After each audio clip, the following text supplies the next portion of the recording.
Con esto también queda analizar el costo social y maltrato a raíz de las ideas prejuiciosas y discriminatorias.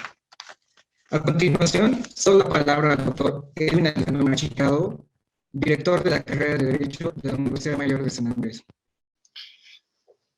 Muchas gracias, Fabio. Un saludo muy cordial para ti en tu calidad de moderador.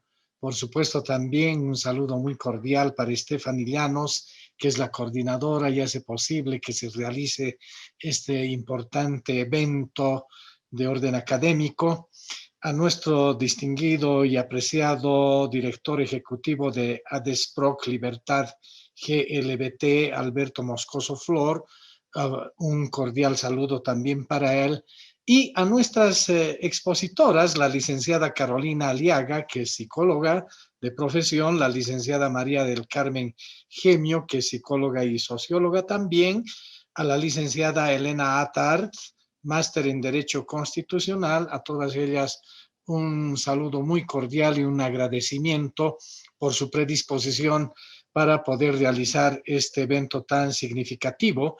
Un saludo cordial también a todos nuestros docentes que están enlazados en este seminario, a nuestros estudiantes, estimados estudiantes, a todos ellos un saludo cordial y por supuesto a todas las personas que están enlazados en este seminario, que va a tratar una temática bastante importante, bastante interesante, y que es la expulsión del hogar de menores de 18 años por su orientación sexual e identidad de género. Estimo que los parámetros que se han considerado para determinar esta edad es porque precisamente en el desarrollo humano obviamente se dan cambios significativos en esa transición de la adolescencia hacia la juventud, ¿no? Como un fenómeno biológico, cultural y social, pero que además en este caso define propiamente la tendencia que obviamente se encierra en el propio ser humano para determinar su situación y obviamente su presencia objetiva en la realidad. Pero también desde el punto de vista jurídico sabemos que es un parámetro que define la generación de derechos y obligaciones, pero la gran pregunta que se tiene que resolver, o por lo menos dar propuestas de resolución en este seminario, es por qué en este parámetro de edad existe la expulsión del hogar precisamente en estas personas por su orientación sexual e identidad de género, ¿no? Con toda seguridad vamos a poder analizar, nuestras expositoras van a poder analizar y transmitirnos su experiencia, cuáles son precisamente esas causas de orden personal, de orden familiar, de orden social, para que se produzca este fenómeno, porque podemos conceptualizarlo de esa manera, un fenómeno fuera de lo común, porque definitivamente pues la orientación sexual e identidad de género no debería ser en absoluto una causal para que se pueda excluir a las personas que están transitando en estos años de evolución de la persona como tal propiamente, ¿no? Entonces, con estas breves palabras voy a dar por inaugurado este importante seminario virtual que, a propósito y tal como lo mencionaba Fabio Schuet, es producto de un convenio que hemos firmado entre la carrera de Derecho y ADESPROC Libertad GLBT. Este es uno más de los seminarios que estamos llevando a cabo con temáticas que obviamente son bastante inclusivas y de interés general, porque definitivamente pues lo que buscamos nosotros a partir de la carrera de Derecho es que se cumplan fundamentalmente las normas sin distinción absolutamente de ningún tipo, ¿no? Abocándonos específicamente en el concepto humano del ser humano. Con estas breves palabras, estimado Fabio Schuet, doy por inaugurado entonces este importante seminario. Muchas gracias. Le agradecemos, doctor. Enseguida palabras a cargo de la licenciada Janet Ventura, coordinadora del área técnica de Desprog Libertad. Buenas noches a todas, todos, todes. Bueno, desde Adesproc Libertad consideramos que estos temas son importantes, ¿no? En Bolivia tenemos todo un aparato avanzado de normativas, contextos y situaciones que todavía no son visibles, ¿no? Existen vulneración de derechos de personas que quedan en la clandestinidad, ¿no? Consideramos que esta información debería ser compartida no solo con estudiantes, con toda la población, ¿no? Pero hacemos énfasis en los futuros profesionales, ¿no? Que son los semilleros que van a generar pensamiento crítico, ¿no? Creemos que es importante poner este tema sobre la mesa para analizar, reflexionar, generar pensamiento crítico, ¿no? Que nos permita construir también el ejercicio de ciudadanía, ¿no? Y construir una sociedad respetuosa de todas y todos los bolivianos, ¿no? Quiero también agradecer en principio a nuestras panelistas, ¿no? Y también agradecer y felicitar a la Facultad de Derecho, al doctor Edwin Machicado, de la Universidad Mayor de San Andrés, por propiciar estos espacios, ¿no? Como decía, la academia tiene que ser el semillero de futuros profesionales para construir una sociedad justa, equitativa, respetuosa. Y bueno, esperamos que de acá puedan salir algunas dudas, reflexiones y que nos permitan construir, que es lo más importante. Con estas palabras también me gustaría dar el inicio al evento. Muchas gracias. Agradecemos a la licenciada Janet por sus palabras. Bueno, enseguida vamos a empezar con las exposiciones. La primera exposición está a cargo de la licenciada Carolina Aliaga. Ella es psicóloga, feminista, activista por los derechos de las mujeres y de la población LGBTI, con más de 15 años de experiencia en el trabajo con esta población. Licenciada, le cedo la palabra. Gracias, Fabio. Buenas noches a todas, a todos, a todes.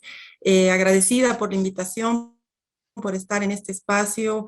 Yo también quiero agradecer a Adesproc Libertad y a la carrera de Derecho de la UMSA, porque promueven y generan estos espacios donde se puedan hablar de estos temas que son muchas veces invisibilizados y que pasan desapercibidos. Sin embargo, es una realidad en la población LGBT, ¿no?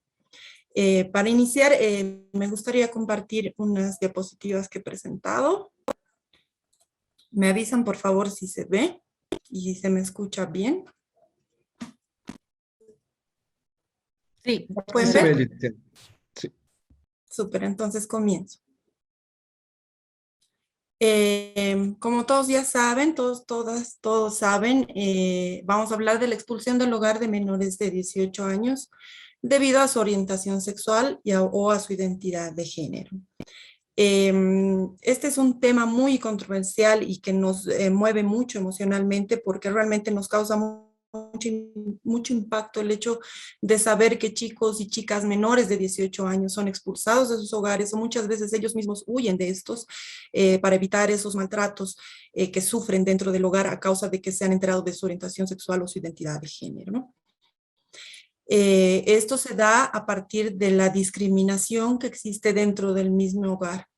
Quiero invitarlas e invitarles a que se pongan en una situación y piensen en una situación de discriminación, ya sea por un tema de una discapacidad, por nuestra raza o nuestra etnia, por nuestra religión, la religión que profesamos, o por cómo nos vemos.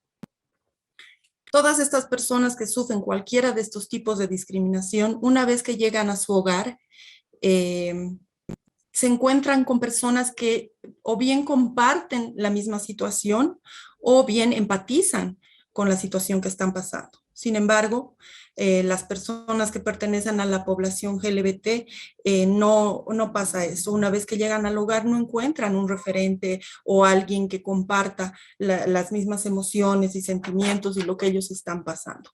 Entonces esto complica mucho más la situación porque realmente no tienen alguien, un referente emocional dentro del hogar con quien compartir y quien los apoye y quien les brinde todo este apoyo emocional que se necesita para atravesar estos temas de discriminación. Vamos a dar un breve repaso de lo que es la orientación sexual y la identidad de género para no dejar nada vacío.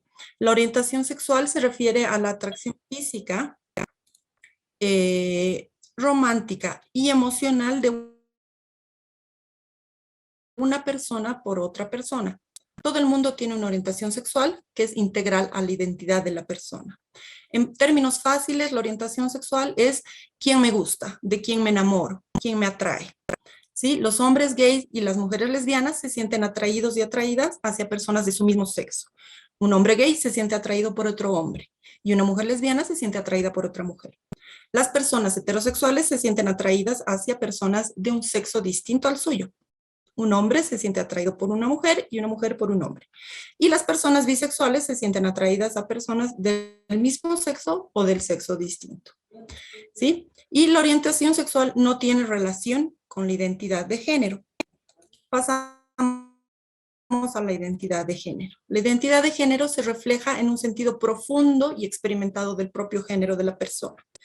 Es cómo me siento, si me identifico o no con el género que me han asignado según el sexo con el que han nacido. Muchas veces las personas sí tienen esta compatibilidad entre el sexo que se les asigna al nacer y el género con el que se identifican. Sí, un ejemplo, un bebé nace con pene y testículos y inmediatamente es varón y se le asigna el género masculino. Una bebé nace con vulva y vagina. Inmediatamente se le asigna el sexo de mujer y se le asigna el género femenino. En el caso de las personas trans, tienen esta compatibilidad entre el sexo con el que han nacido y el género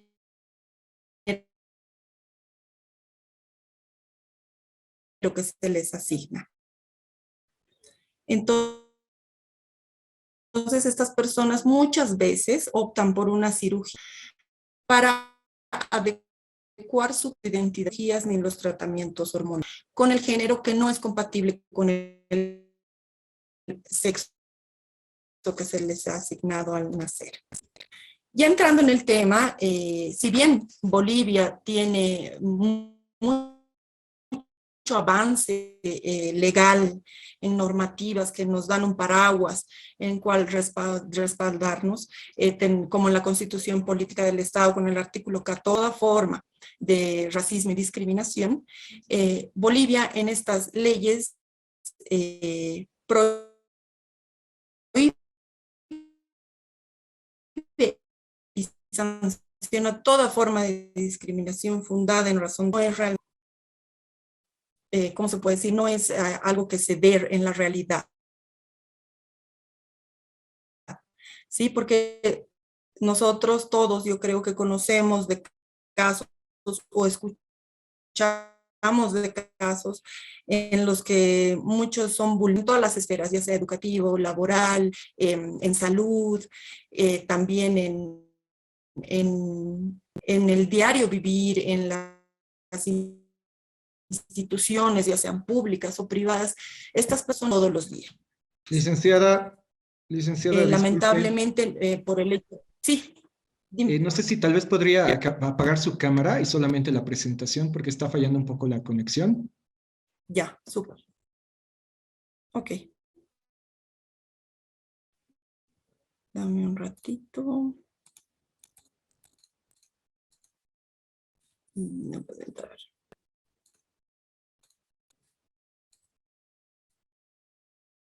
Apago.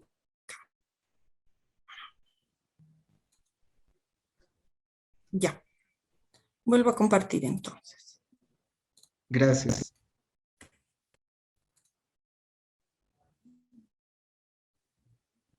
Se ve la presentación, ¿verdad? Sí, se ve. Ya.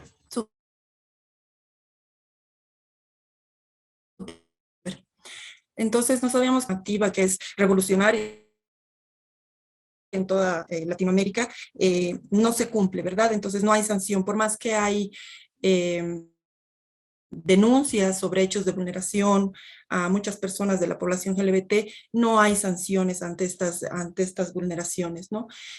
Y ya entrando más en el tema, este tema de la discriminación se da dentro de la familia, como nos lleva a ver el tema que estamos abordando hoy día, ¿no? Dentro de las familias también se da este tema de discriminación, muy a pesar de que el sistema familiar debería ser un lugar de aprendizaje, un lugar de construcción de valores y principios, un lugar que nos brinde seguridad, donde desarrollemos todos los principales recursos para nuestra personalidad y que representaría el mayor factor de protección para las personas si es que esta familia funciona adecuadamente. Lamentablemente hay familias que no lo hacen y se convierten en el mayor factor de riesgo para la persona. Como decía, la familia debería ser un lugar que nos brinde seguridad, que nos brinde afecto, que nos brinde respeto sobre todo y aceptación, y esto debería de ser incondicional, sin importar qué es lo que nos gusta, sin importar cómo nos identificamos nosotros, qué es lo que pasa en el caso de las personas con diversa orientación sexual e identidad de género. Una vez que estas personas expresan a su familia su orientación sexual o su identidad de género, muchas de las familias no aceptan esta situación y empiezan los malos tratos, ¿sí? Actos de violencia, no solamente física, psicológica, económica también. Es por eso que muchas familias incluso que son incluso más rígidas, no llegan a aceptar este hecho y es ahí donde se da la expulsión de los menores del hogar. Y como decía en un inicio también, muchos no son expulsados, sin embargo, huyen del hogar debido a que es un ambiente demasiado hostil, donde reciben mucho maltrato, mucha violencia. Entonces prefieren huir y prefieren salir de ese hogar.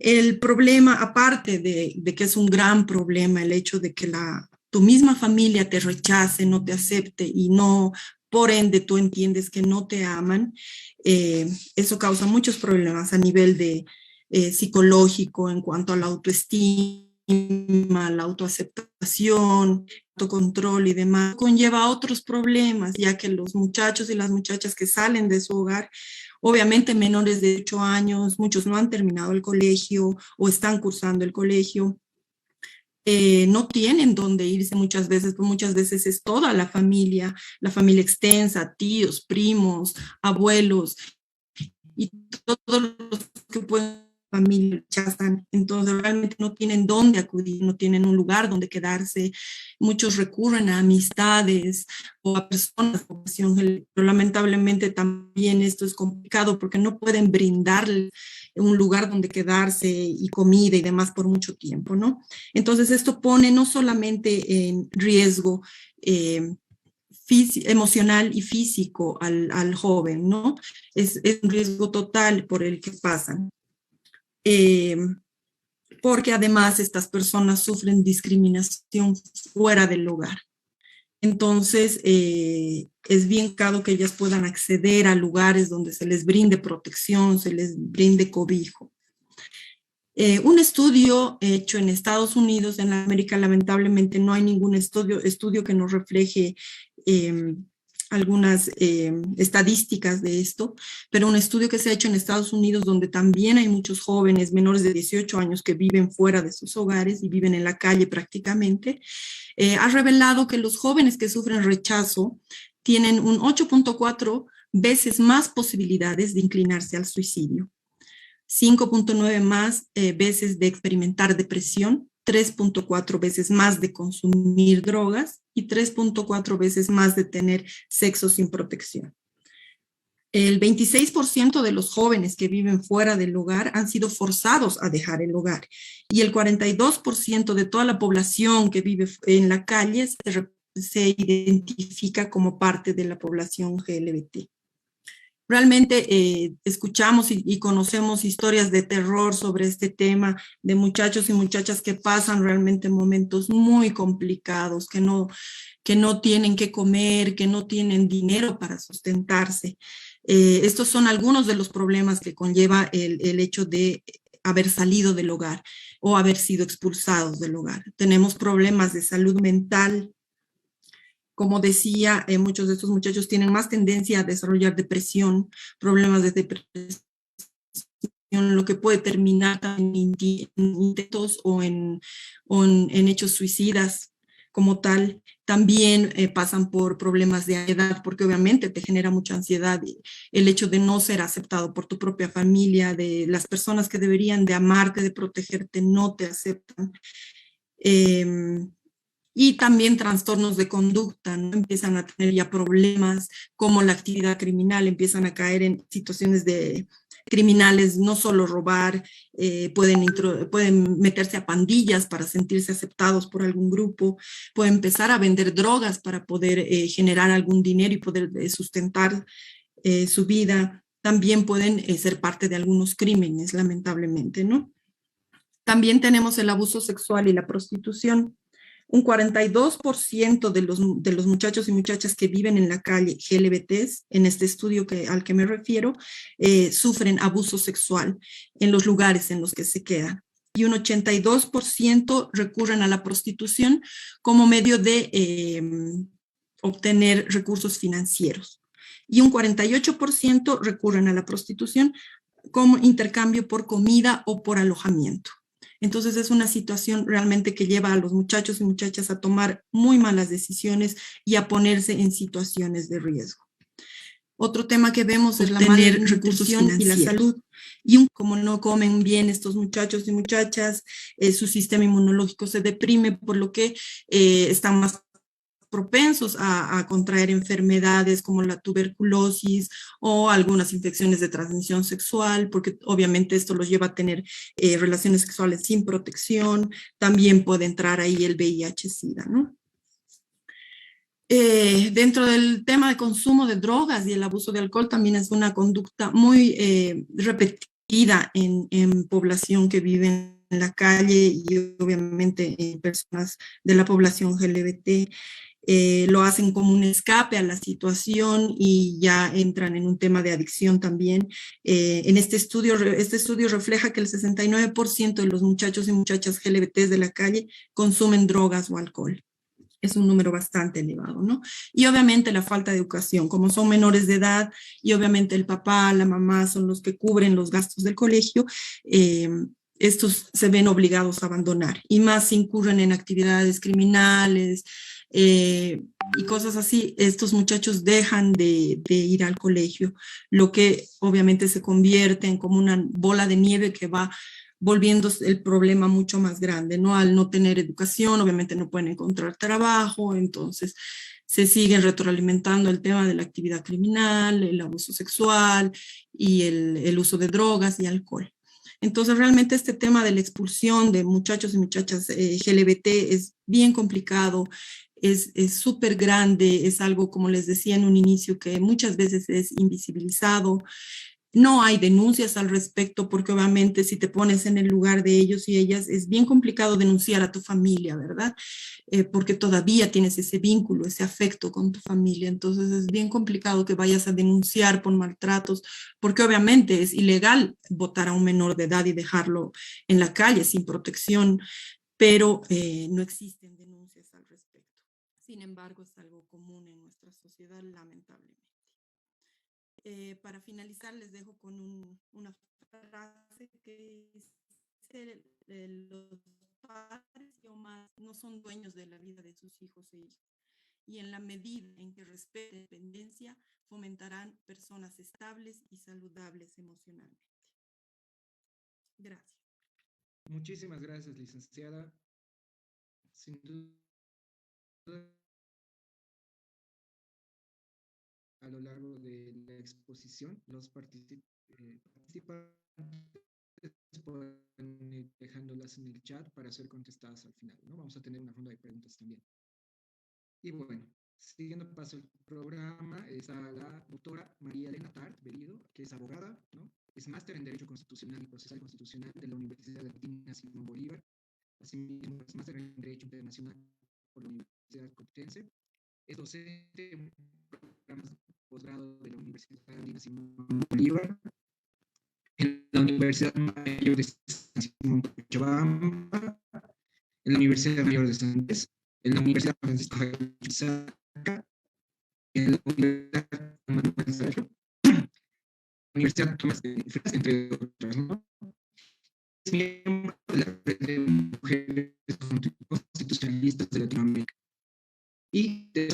desarrolla un litigio estratégico vinculado a mujeres víctimas de violencia, el Centro de SWASI y la ONG Realidades y la Fundación Construir. Entonces, con esta presentación voy a ceder la palabra a la doctora Elena para que nos dé un acercamiento legal sobre esta temática. Buenas noches, doctora. Muchas gracias, estimado Fabio. En primer lugar, muy buenas noches a todas, a todos.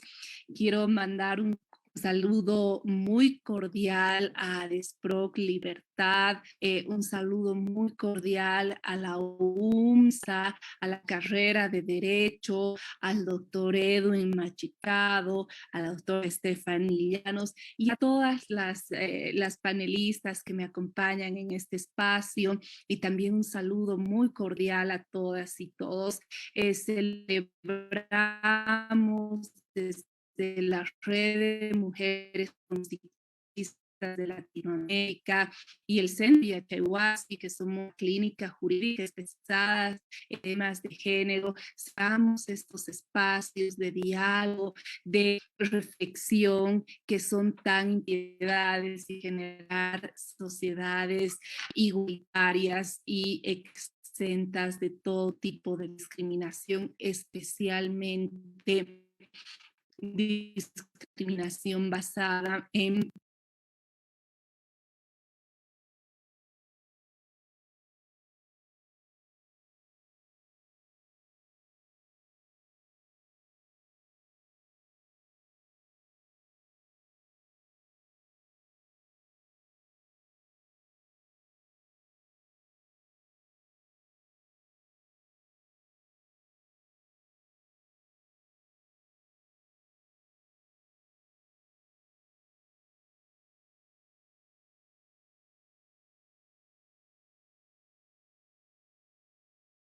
Recording in progress.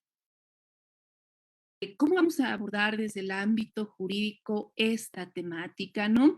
Y estos estándares son interpretaciones que marcan una progresividad, un avance en el derecho internacional de los derechos humanos, y estos avances forman parte del bloque de constitucionalidad y son de aplicación directa y preferente. Por eso es que toda autoridad pública, todo servidor o servidora pública, pues todo juez, el Ministerio Público e incluso los padres, desde lo que vamos a ver que es la doctrina de la eficacia horizontal de los derechos, están vinculados a estos estándares que son de aplicación directa y preferente. Entonces, desde esta lógica, el tema de abordar la expulsión de los hogares de niñas, niños, adolescentes, ¿no?, por orientación sexual o por identidad de género,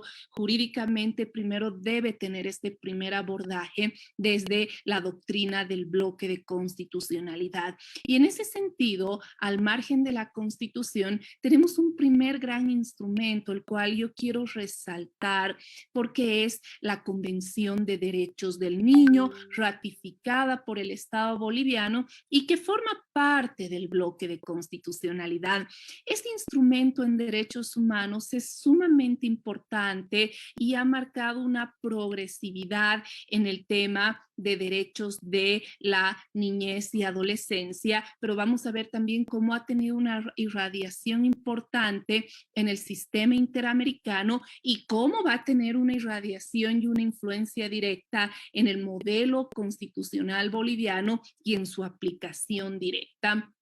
¿Por qué? Porque la Convención de Derechos del Niño cambia la doctrina, y esto es muy importante para entender esta temática vinculada a la prohibición de discriminación contra niñas, niños, adolescentes por identidad de género o por orientación sexual. En este caso, la Convención de Derechos del Niño establece que las niñas, niños, adolescentes no son objeto de protección, son titulares de derechos, y este avance en el derecho internacional de los derechos humanos implica que se aplica la doctrina de protección integral a las niñas, niños, adolescentes, y a partir de este entendimiento de la titularidad de los derechos, pues se entienden principios esenciales como los que voy a mencionar enseguida, a la luz también de jurisprudencia muy importante,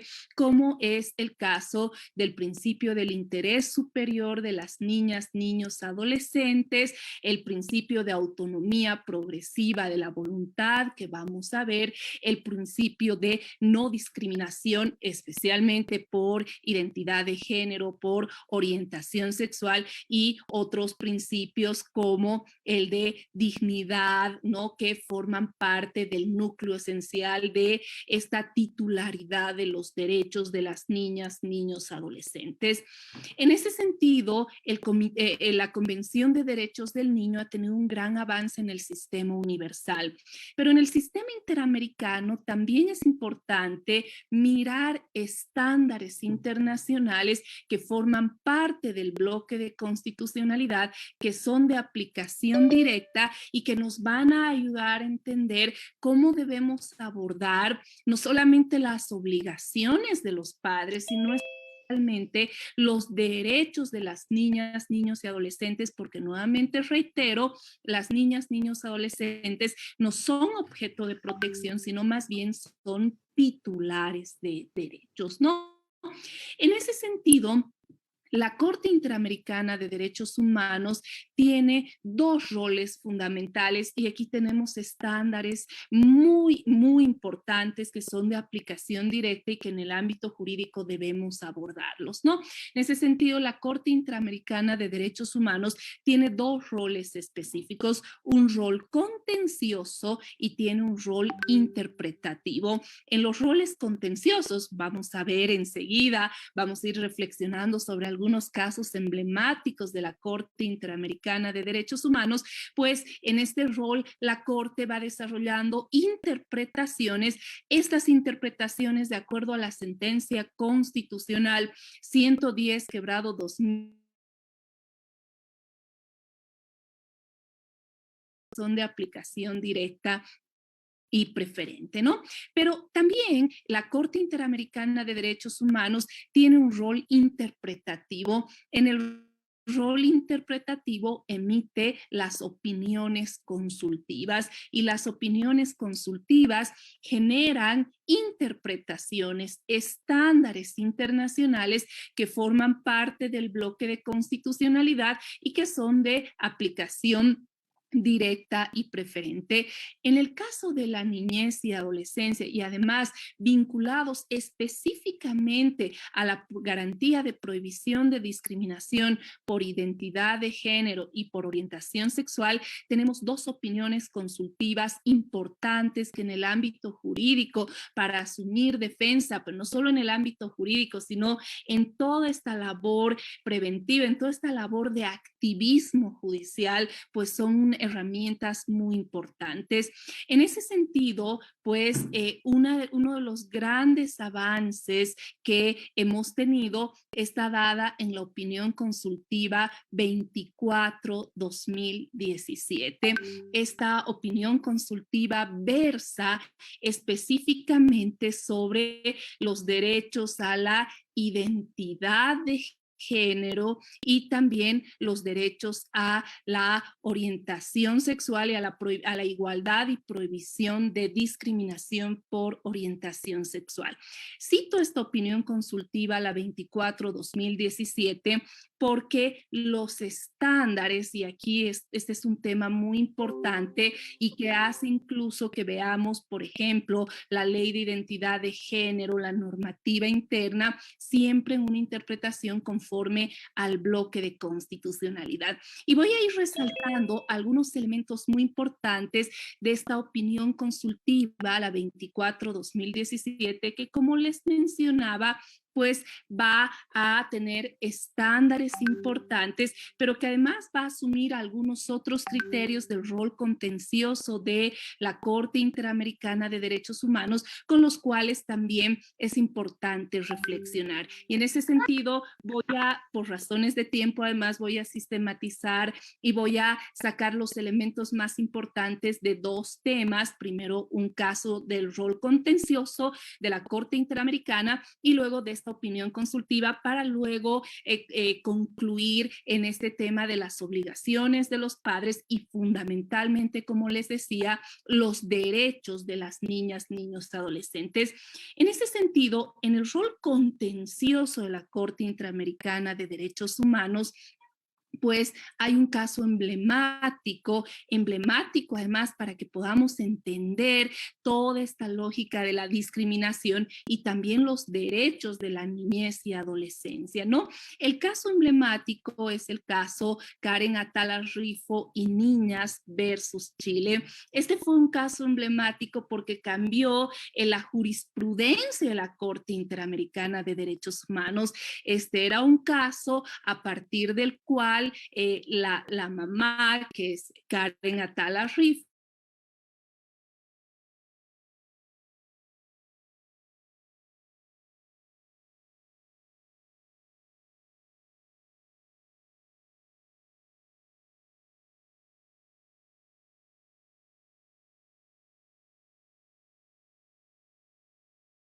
Recording in progress. niños, adolescentes, un principio que se lo suele utilizar, además basado en prejuicios, en estereotipos y de manera abstracta. Por ejemplo, la Corte Suprema de Chile estableció, a la luz del principio del interés superior de las niñas, niños, adolescentes, que pues no, estas niñas no podían convivir por su interés superior con una pareja del mismo sexo. Cuando el caso llega a la Corte Interamericana de Derechos Humanos, la Corte Interamericana establece que esta fue una decisión con sesgo, además basada en estereotipos y que afectó la garantía de prohibición de discriminación por orientación sexual. Y aquí viene un gran elemento, porque en este caso se desarrollan principios importantes que luego van a ser asumidos en la opinión consultiva 24/2017, que en esta temática que estamos abordando ahora es sumamente importante, ¿no? Y entonces desarrollo ya no solamente el principio del interés superior de las niñas, niños, adolescentes, sino también desde esta lógica genera el principio de autonomía progresiva de la voluntad, el principio de no discriminación, y establece que el interés superior de las niñas, niños, adolescentes no se puede analizar en abstracto, y aquí viene un elemento importante, no se puede analizar desde una visión adultocéntrica, sino entendiendo la voluntad a partir de la autonomía progresiva de las niñas, niños y adolescentes.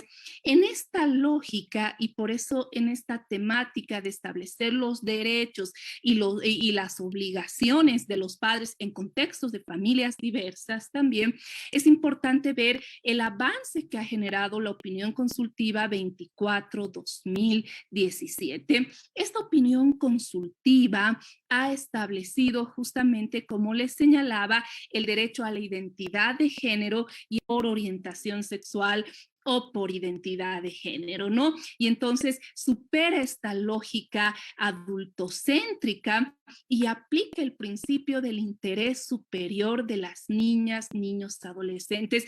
Pero ¿cómo vamos a ver el interés superior desde la lógica de los padres? No, sino más bien vamos a entender el interés superior de las niñas, niños y adolescentes desde este otro principio que ya fue desarrollado por la jurisprudencia de la Corte Interamericana de Derechos Humanos, vinculado al principio de autonomía progresiva de la voluntad. Eso quiere decir, primero, un límite para el Estado, y vamos a ver también cómo va a incidir en un límite para las familias y para ver el tema de las obligaciones, ¿no? Entonces, en ese sentido, el Estado, primero, antes de que se asuma cualquier tipo de decisión que pueda incidir en las niñas, niños, adolescentes, considerando que son titulares de derechos, pues debe escuchar a quienes, a las niñas, niños, adolescentes, a la luz del principio de la autonomía progresiva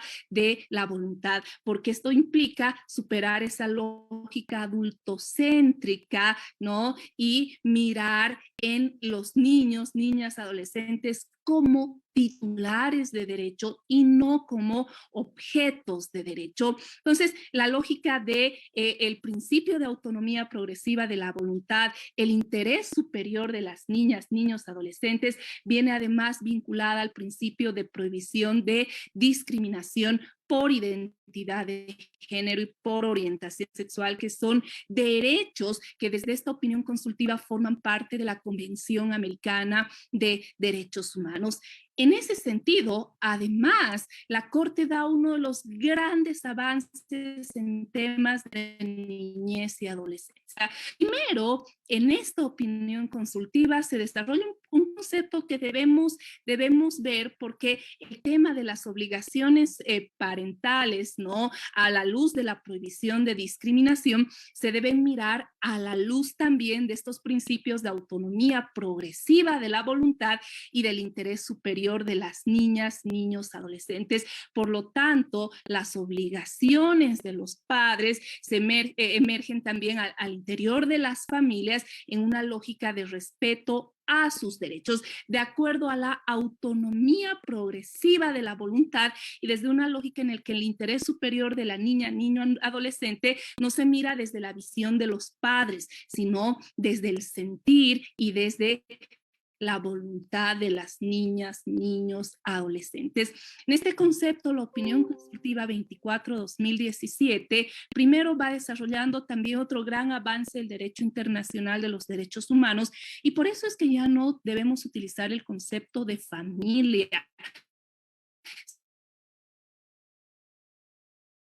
El derecho internacional de los derechos humanos plantea justamente el concepto de familias diversas, no solamente conformadas por vínculos de consanguinidad, sino también por lazos de afectividad. Un tema muy importante porque, por ejemplo, va a generar el debate y obviamente la prohibición de discriminación por orientación sexual y la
progresiva de la voluntad y de este principio del interés superior de las niñas, niños, adolescentes. Por lo tanto, hasta este punto vean cómo esta opinión consultiva, que además es un estándar internacional y que forma parte de aplicación directa, por eso en el ámbito interno es importante mirar, incluso la ley de identidad de género tiene que mirarse de conformidad con el bloque y todas las incompatibilidades que exista, pues los servidores públicos o los jueces deben ejercer control de convencionalidad y aplicar de manera directa y preferente estos estándares. Pero estos estándares no solamente son para el Estado, son también, y por eso la lógica de los derechos humanos tiene una lógica no solo de la eficacia vertical, sino de la doctrina de la eficacia horizontal, porque los derechos no son solo exigibles al Estado, sino también exigible a los particulares y en este contexto a las familias diversas. Por lo tanto... Disculpe, se cumplió el ¿sí? tiempo, pero le vamos a dar... Ya voy a concluir. Extender un poco. Gracias, ahora sí ya voy concluyendo. Por lo tanto, el tema de los derechos, ¿no? También se extienden, tienen una eficacia horizontal hacia las familias. Por lo tanto, cualquier acto que implique, por ejemplo, una desprotección, un acto de discriminación, una expulsión de sus hogares, es una forma de violencia, entendiendo además que desde los estándares de la Corte Interamericana hay una directa causalidad entre la discriminación y la violencia. Y por lo tanto, esto puede conformar o configurar una forma de violencia familiar hacia niñas, niños, adolescentes basado en orientación sexual e identidad de género. Por lo tanto, los padres, y con esto concluyo, los padres tienen el deber de respetar el derecho, porque la identidad de género es un derecho, y lo mismo la orientación sexual. Y esta visión de entender a la identidad de género o la orientación sexual como derechos ha tenido un avance en el derecho internacional de los derechos humanos, especialmente en esta opinión consultiva, reitero, la 24/2017. Por lo tanto, y es importante que este tema sea manejado a nivel del ámbito jurídico y también sigamos trabajando. Tenemos casos en el centro Yachaywasi de litigio estratégico en los cuales justamente tenemos pendientes decisiones judiciales que cambien esta visión y que generen que este derecho sea de aplicación directa y preferente. Pero más allá del ámbito jurídico, sin duda, no solo hay que trabajar en un ámbito reparador, sino en un ámbito de prevención y de información. Por eso celebramos estos espacios de diálogo y de reflexión. Muchas gracias, querido Fabio, gracias por la invitación y por supuesto estoy presta al espacio dialógico que se va a generar más adelante. Muchas gracias, doctora. Sin duda una exposición muy completa y y que requiere de mucho más tiempo, ¿no? Para abordar este tema tan interesante, pero vamos a tener un espacio al final en el que vamos a desarrollar preguntas, ¿no? Bueno, a continuación voy a ceder la palabra a la licenciada María del Carmen Gemio. Ella es psicóloga y socióloga, docente de la Universidad Mayor de San Andrés, trabajó en temáticas de derechos humanos de niñas, mujeres y pueblos indígenas, presidenta y fundadora de Family, que es una asociación de padres y madres de personas diversas, una organización que tiene como objetivo, apoyar a familiares LGBTI y luchar contra toda vulneración de derechos de nuestros hijos, ¿no? Entonces, licenciada María, le doy la palabra. Muy buenas noches, Flavio, muchas gracias. Quiero agradecer a Desproc.Libertad y también a la carrera de Derecho por propiciar este seminario, que es de una temática nueva, por eso señalaban que no hay estudios. Licenciada,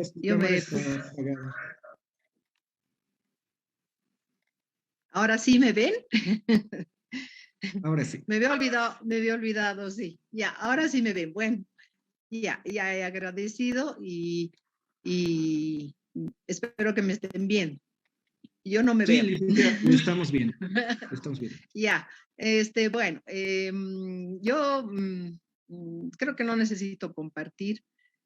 Voy a conversar un poco sobre este tema de este lado de la familia, empezando por señalar que la familia es pues un espacio de socialización muy importante porque va a estructurar la configuración psíquica de las personas y bueno, este rol de socialización, ¿no? que cumple, por eso es una de las instituciones tan importantes en la sociedad. Tiene que ver con la propia construcción psicológica y social de los sujetos y bueno, en ese ámbito es que tiene una función muy importante. Buscando fuentes de información sobre la familia y la temática de la diversidad sexual, Encontré el diagnóstico que realizó el gobierno municipal de La Paz sobre bueno, el estado de situación de la población LGBTI. Entonces encontré que el lugar el lugar donde el espacio donde más se discriminan o sufren discriminación niños, niñas, adolescentes y bueno, la población LGBTI, según encuestas y también entrevistas, ocupa un segundo porcentaje alto y es la familia. Y el primer porcentaje de alto nivel de discriminación en esta población está a las redes sociales con 46% y la familia ocupa el segundo lugar con 41%. Entonces, este dato es realmente preocupante, ¿no? En tercer lugar estarían los centros educativos con 39% según esta fuente, y luego las instituciones religiosas con 39%, y en el último puesto, bueno, de importancia está el transporte público. Entonces, la familia ocupando un lugar realmente de preocupación, donde se discrimina a la población LGBTI. Bueno, la expulsión, nosotros entendemos como family la expulsión del hogar a niños, niñas, adolescentes, por orientación sexual e identidad de género, como un acto violento, una forma de violencia de género. Es una acción, una conducta dañina que causa sufrimiento a los niños, a los adolescentes, privándoles de sus derechos fundamentales, ¿no? La protección familiar, la educación, la salud, vivienda, y a futuro, bueno, pues frustrando las oportunidades laborales. Este tipo de familias las entendemos como espacios violentos, caracterizados por la negación y el rechazo a las orientaciones diversas o a identidad de género diversa. Uno de los entrevistados en el citado estudio que les he expresado hace rato, indica en su testimonio que no solo, digamos, tener una familia que tenga conceptos tan estrechos, o sea, con características de negación y de rechazo a la diversidad sexual y de orientación, no, si a eso se suma, dice, que los padres sean católicos o de alguna religión con ese sesgo, ¿no?, homofóbico, dice él, ¿no? Eso genera toda una dificultad para la vivencia y convivencia de la población LGBTI. Entonces, sí, una familia es cerrada en sus principios, en sus concepciones y visiones, pero si a eso se suma que es religiosa, entonces la situación se torna mucho más compleja, ¿no? Mucho más difícil para la vivencia de la población LGBTI. Ahora, bueno, hay ciertos factores que están influyendo en la expulsión del hogar, ¿no? Entonces, entre ellos está por parte de los padres el deseo de castigar. No piensan los padres que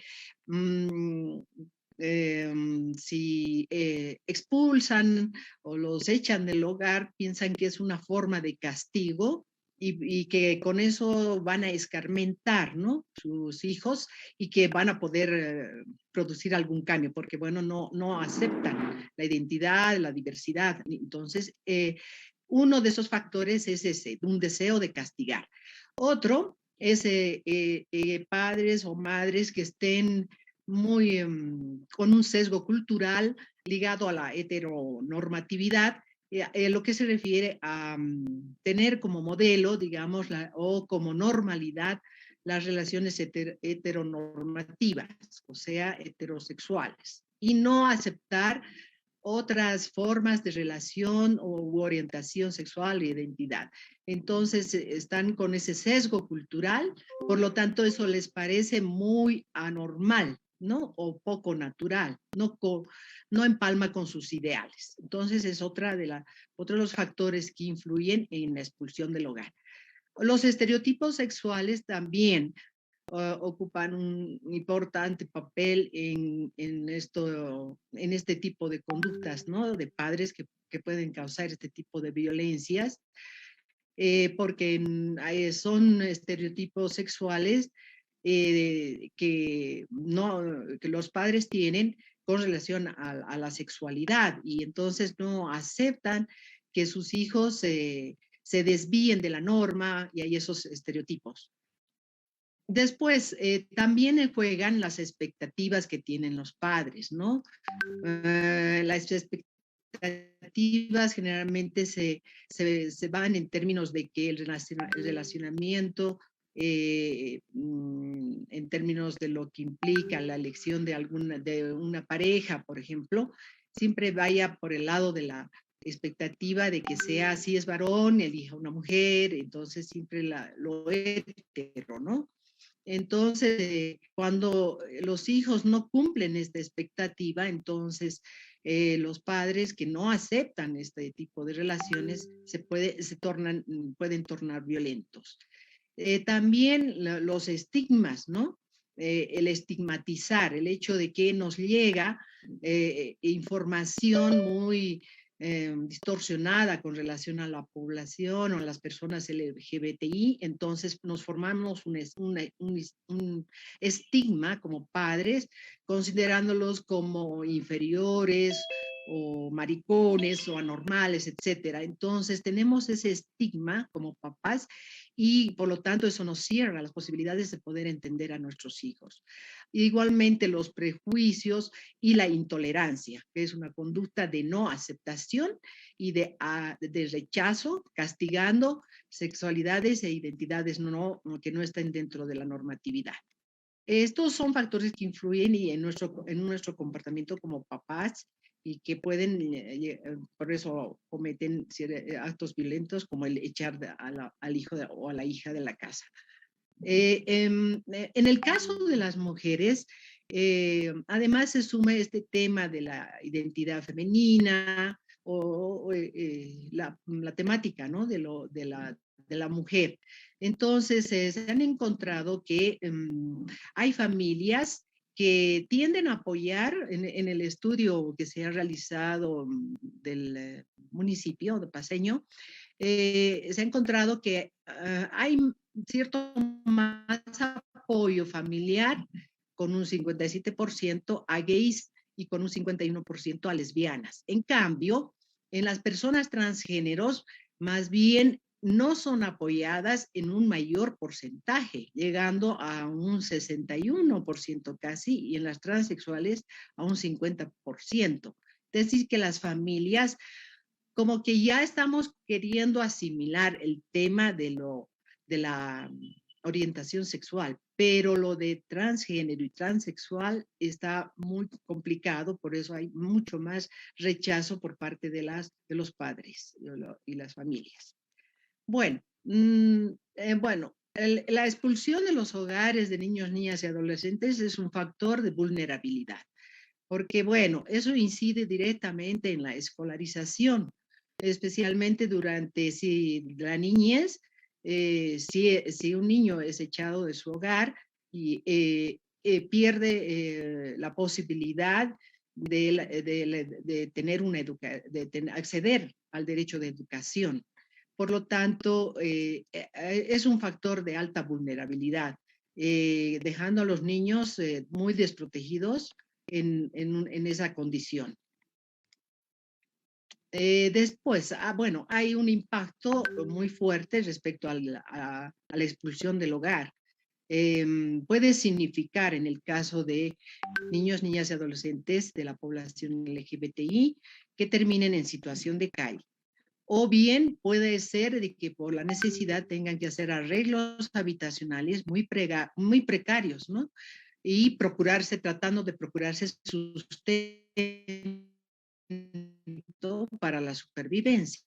Después, otro impacto que tiene la expulsión del hogar es que se ven, tienen forzados a ingresar al circuito de la prostitución infantil.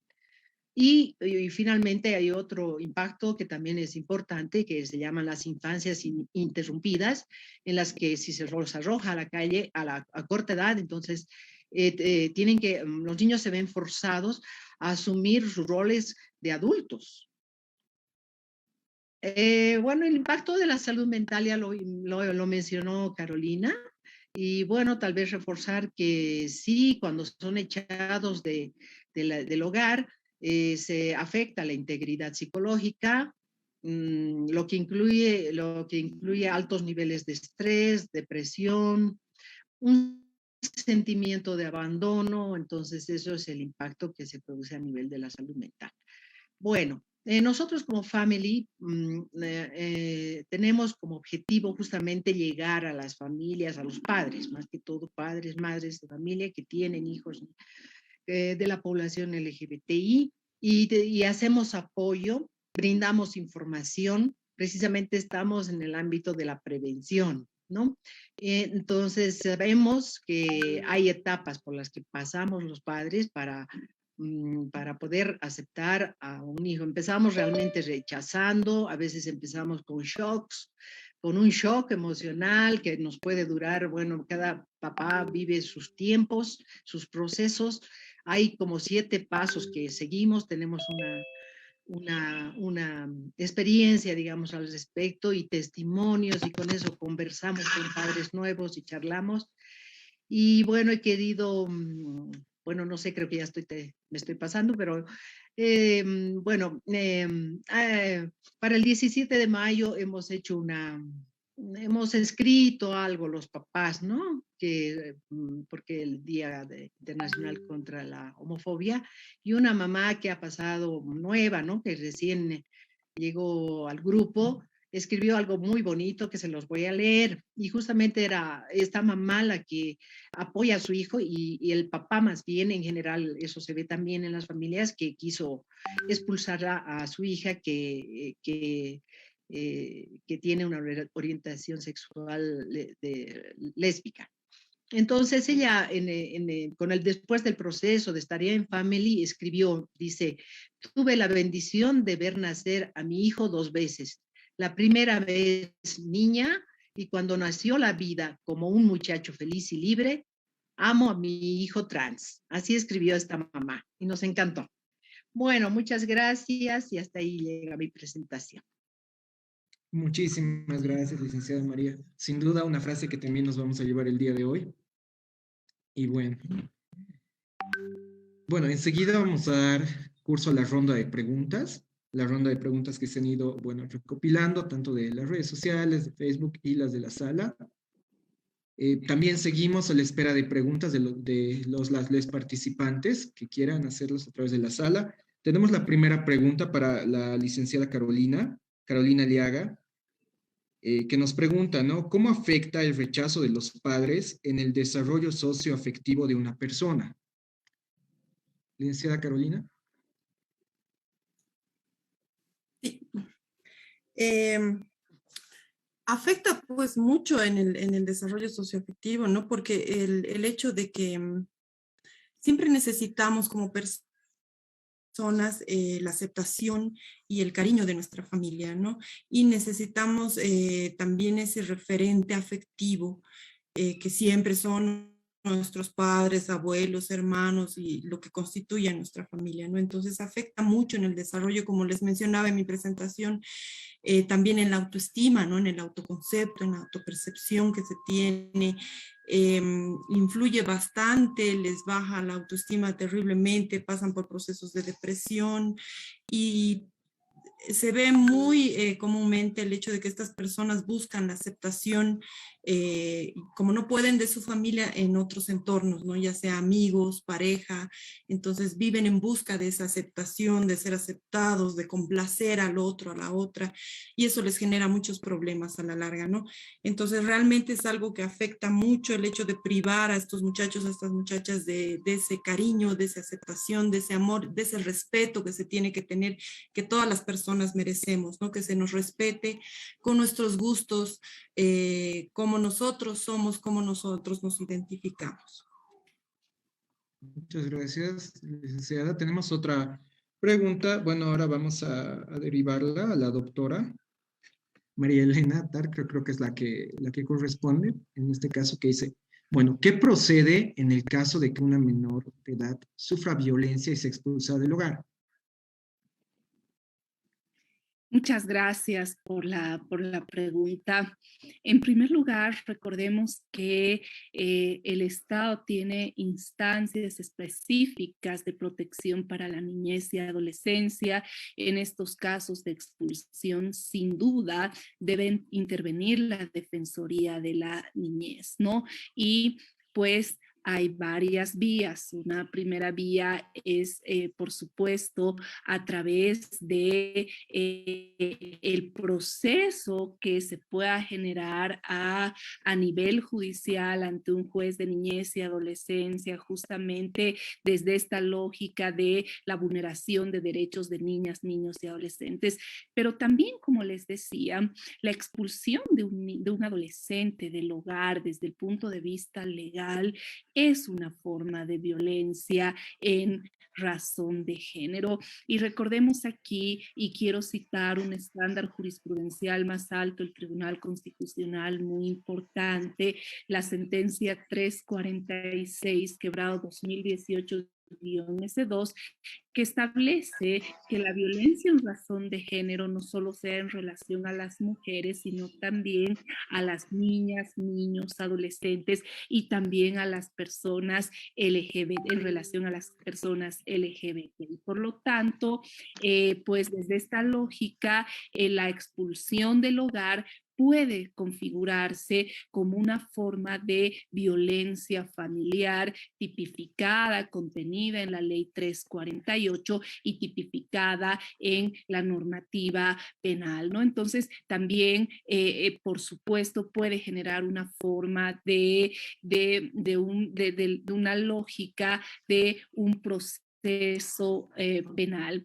Pero más allá de esto, también quiero mencionar que es importante, toda la visión del derecho incluye también una lógica de justicia restaurativa, especialmente en estos conceptos, como ya hemos visto y como todas las panelistas hemos coincidido, hay que superar el tema de los estereotipos, el tema de los prejuicios, y eso implica también generar un círculo restaurativo. Entonces, más allá de esto, por ejemplo, las defensorías de la niñez, cuando conozcan este tipo de casos, tienen que generar un ciclo de restauración que es muy importante. Y en todo caso, frente a la inactividad de una respuesta de los órganos públicos, porque este tema, las expulsiones, no es una cuestión familiar o que quede en el tema privado, porque estamos hablando también, como les mencionaba, de formas de violencia. Y en ese sentido, nuevamente, invoco otro estándar jurisprudencial más alto, muy importante del Tribunal Constitucional, que es la sentencia 19, quebrado 2018-S2, que ha establecido que la acción de libertad no solamente tiene una lógica de protección al procesado o al derecho a la libertad, sino que le ha dado un enfoque de género y especialmente ha establecido que ha ampliado su ámbito de protección para el resguardo de los derechos de las víctimas de violencia, una vida libre de violencia y con mayor razón desde un enfoque diferencial para niñas, niños, adolescentes. En caso de omisiones estatales frente a estos temas, por ejemplo, puede operar una acción de libertad, y lo importante de esta acción de libertad es que a partir de esta acción se puede aplicar la doctrina de reparación integral de daños. Esta doctrina, además, si se concede la tutela, además se aplican medidas de rehabilitación que incluyen ciclos restaurativos, que en esta temática es muy importante, ¿no? Y garantías de no repetición destinadas a generar una vocación transformadora. Entonces, primero, en conclusiones, debe ir la intervención de la Defensoría de la Niñez. Es un tema que puede enmarcarse en un ámbito de violencia familiar y que también tenemos otras herramientas cuando no se cumplen las obligaciones de proteger a los niños a la luz de niñas, niños, adolescentes a la luz del deber de la debida diligencia. Tenemos una herramienta constitucional muy útil a través de la acción de libertad. Muchísimas gracias, doctora. A ustedes, Bueno, querido Fabio. vamos a seguir con la siguiente pregunta, por favor. Y esto es para la licenciada María del Carmen de Family. Bueno, nos indican que ¿cuál es el aporte de Family en la sociedad para romper con estos prejuicios de padres que echan a la calle a menores por su diversidad sexual? Bueno, quisiéramos que más padres se acerquen a Family porque somos una organización que acoge a padres que tienen hijos de la diversidad sexual y orientación e identidad de género. Entonces,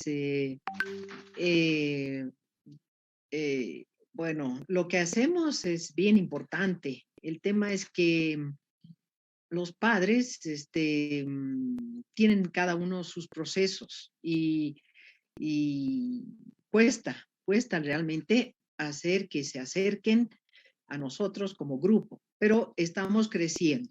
Nuestro aporte es el apoyo que brindamos a los padres para comprender la temática de la diversidad sexual y de género, para que podamos cambiar nuestra manera de pensar, ¿no? Nuestra forma de pensar, desechando los prejuicios, tanto estereotipo que hay, y como decía hace rato, brindando información y haciendo acogida también a los papás con reuniones grupales y de apoyo, de autoayuda. Entonces somos un grupo que nos brindamos autoayuda. Entonces, en ese sentido, estaríamos en el lado de la prevención, ¿no? Para evitar precisamente que lleguen a expulsar a sus hijos, ¿no? Por razones de prejuicios o por un pensamiento muy cerrado, por expectativas que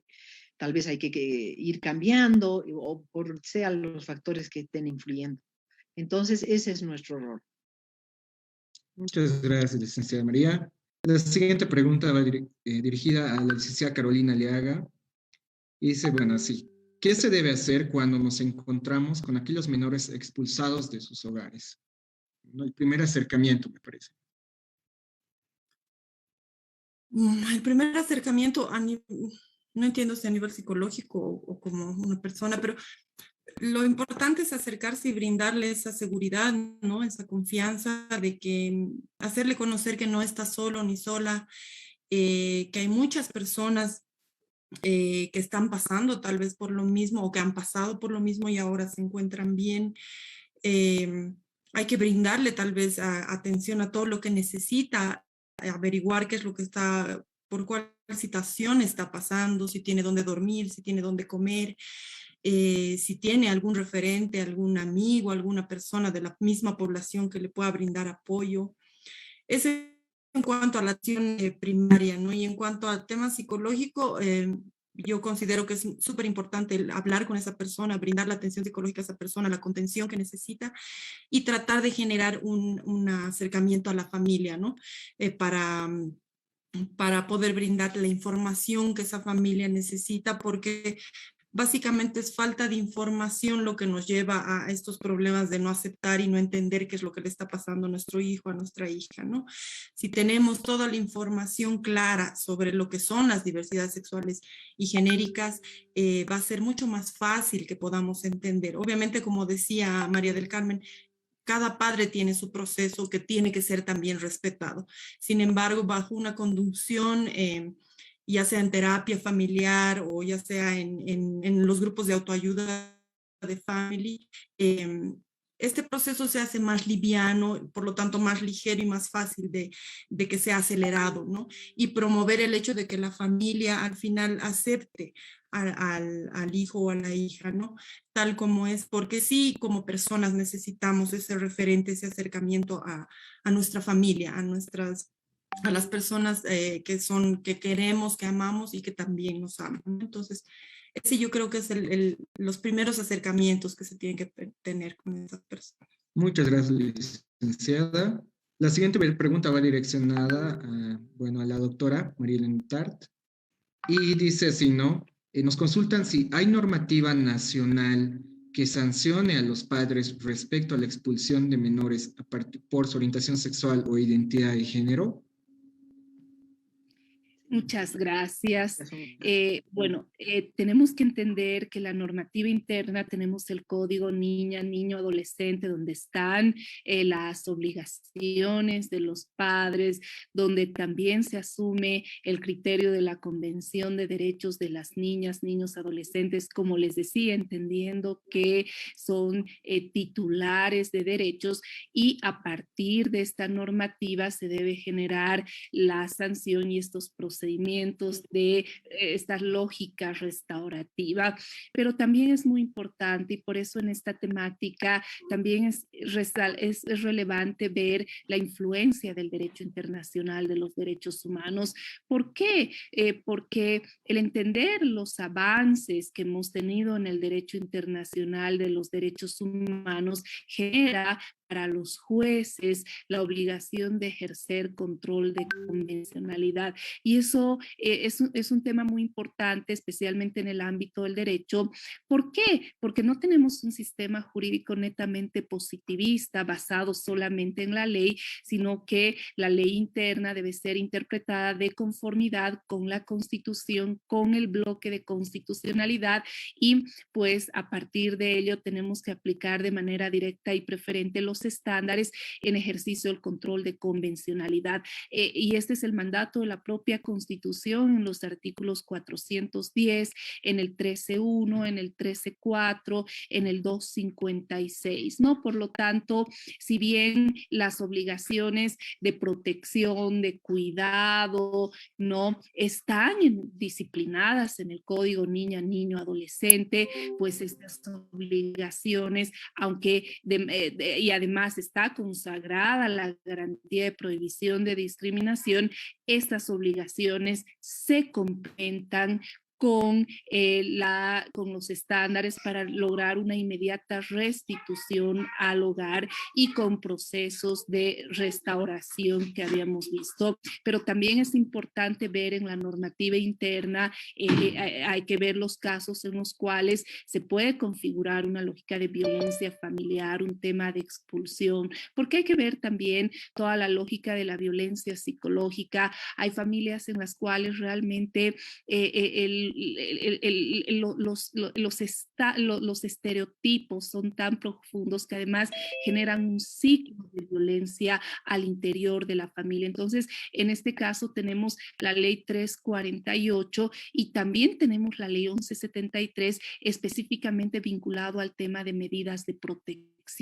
Es importante en estos ciclos de violencia porque también, como les decía, hay una directa relación entre los estereotipos y la violencia. Entonces, estas formas por lo general generan violencia familiar y eso implica también que, por ejemplo, las defensorías, y este ha sido el gran cambio de la ley 1173, que establece que en el primer contacto con las víctimas debe darse una lógica de las medidas de protección de carácter urgente, de carácter inmediato, que pueden ser dadas por las defensorías de la niñez, por el Ministerio Público y por las autoridades judiciales, y las da la Defensoría de la Niñez con la condición de que sean sometidas a control jurisdiccional en el plazo de 24 horas. Entonces, la ley 1173 es aplicable a estos casos, ¿no? Y ustedes me podrían decir en estos diálogos, pero bueno, el tema de la expulsión es un tema que hay que discutirlo, es un tema que no podemos criminalizarlo,